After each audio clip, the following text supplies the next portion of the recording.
Hi everyone, welcome to my channel and thank you so much for being here. So Libra, let's get started. There's someone whose inner world is so full of thoughts about you that they feel like they're carrying on a constant conversation with you even when you're not physically present.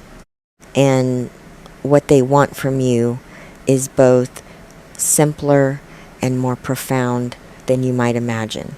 Let me trace through what I'm sensing about their current mental and emotional state, because understanding the landscape of their thoughts and feelings gives you insight into what drives their desires and what they're hoping becomes possible between you.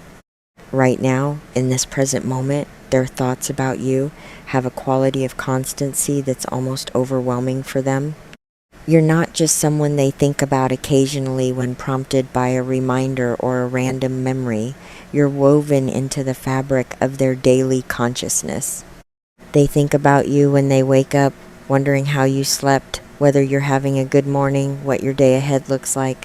They think about you throughout their day, when things happen they want to share with you, when they see something that reminds them of you, when they're making decisions and find themselves considering how you'd respond or what you'd advise. Their feelings are operating on multiple levels simultaneously. On the surface level, there's attraction that hasn't diminished with time or distance, chemistry that activates whenever they're in your presence or even just thinking about you. But underneath that surface attraction is something deeper, a sense of recognition, of having found something they didn't quite know they were looking for, of feeling more themselves with you than they feel in most other contexts. They're experiencing a particular vulnerability around their feelings for you because the intensity is exposing them to potential hurt in ways they usually protect themselves from. Caring this much means you have power to affect them, to disappoint them, to reject them. And that power you hold makes them feel both drawn to you and slightly terrified of you, wanting to get closer while also wanting to protect themselves from how much closer could cost if it doesn't work out. What they think about specifically includes memories of interactions you've had, moments that might have seemed small or casual to you but that lodge themselves in their consciousness as significant. A particular thing you said that revealed something about how you think. A moment when you laughed that lit up your whole face. A time when you were vulnerable and let them see something you usually keep private.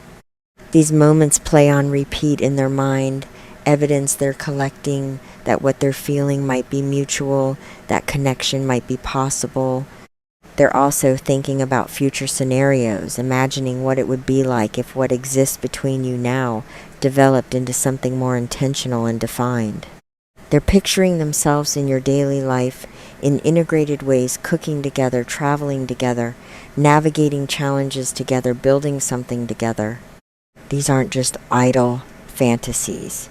These are blueprints they're creating, visions they're holding, possibilities they're hoping for. Their feelings include frustration about the current state of things, if there's ambiguity or lack of definition in your connection. They're tired of not knowing where they stand, tired of having to be careful about what they say or how they express what they feel, tired of the uncertainty that comes with not being clear about what you are to each other. And that frustration is building toward a point where they're going to need to address it, to seek clarity, to have the conversation that defines or dissolves the ambiguity. They're thinking about your qualities specifically, the things about you that have captured not just their attention, but their respect and admiration.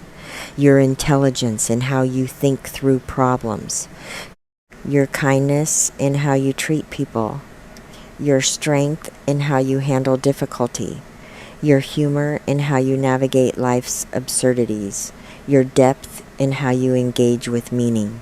They see you clearly, and what they see is someone they genuinely like as a person beyond just being attracted to as a romantic possibility.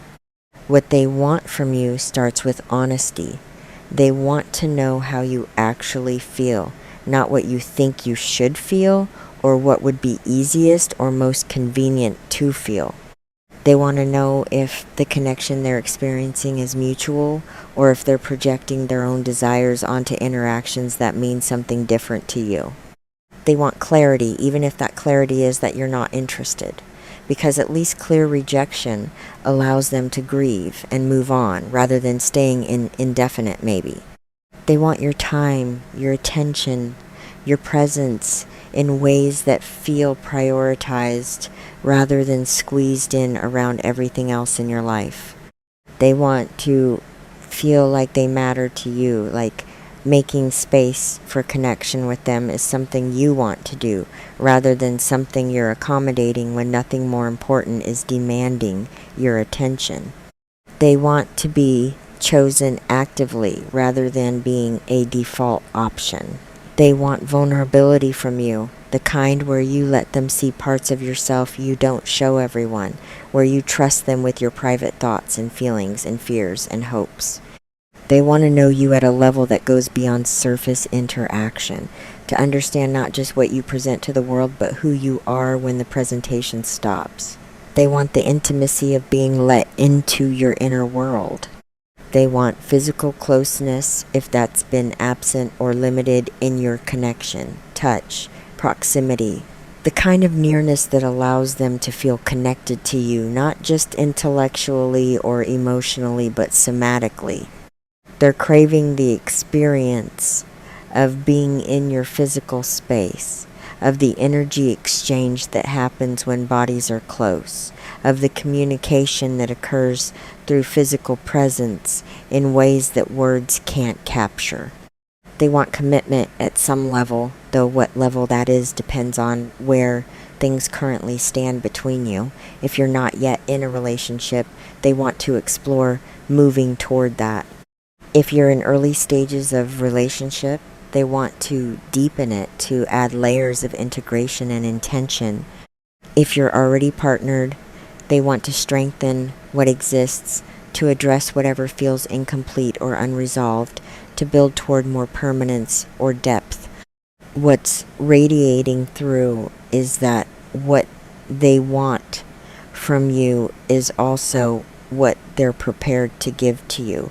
Reciprocity is core to their vision of what connection should be. They're not asking for something they're unwilling to provide.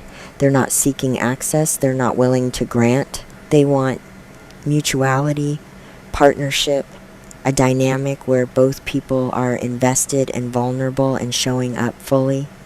They want you to be honest about what you need from them.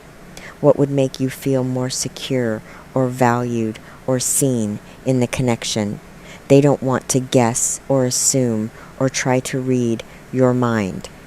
They want direct communication about what matters to you, what you're hoping for, what would help you open more fully to what's possible between you.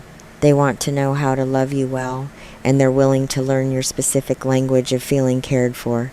They want your trust, not just in the sense of believing they won't harm you intentionally, but in the deeper sense of trusting that they see you, that they value you, that their interest is genuine and substantive rather than superficial or temporary. They want you to believe that what they're offering is real, that their feelings are serious, that they're not playing games or keeping options open or treating you as one possibility among many. They want forgiveness if there have been missteps or moments when they didn't show up as well as they could have.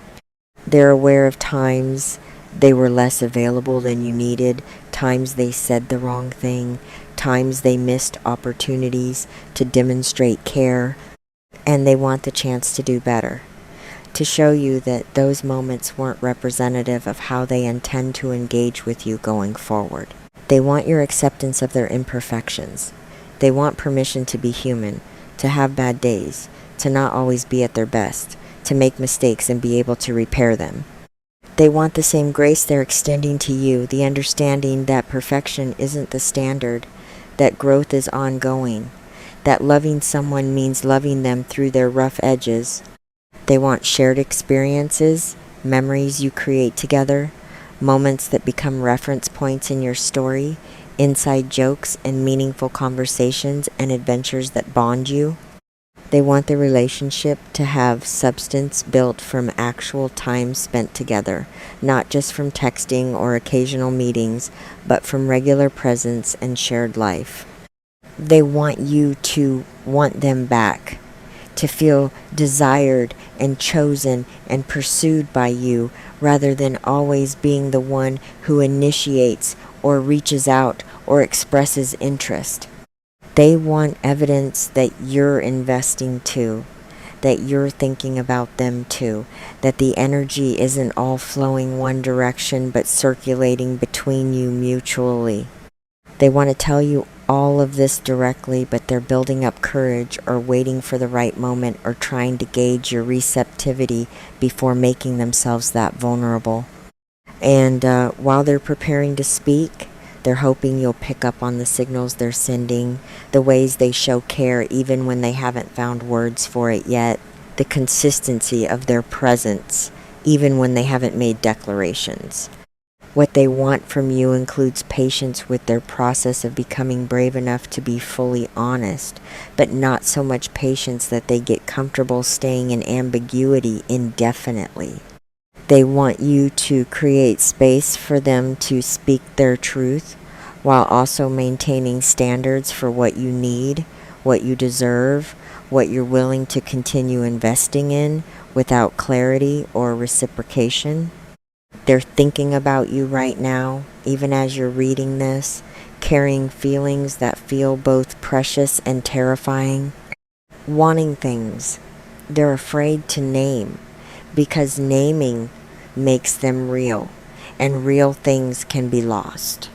And what they want most fundamentally is the courage to bridge the gap between what they're feeling internally and what they're expressing externally, to let you see the full depth of how you've affected them, to risk the vulnerability of showing you that you matter immensely in hopes that they matter to you too.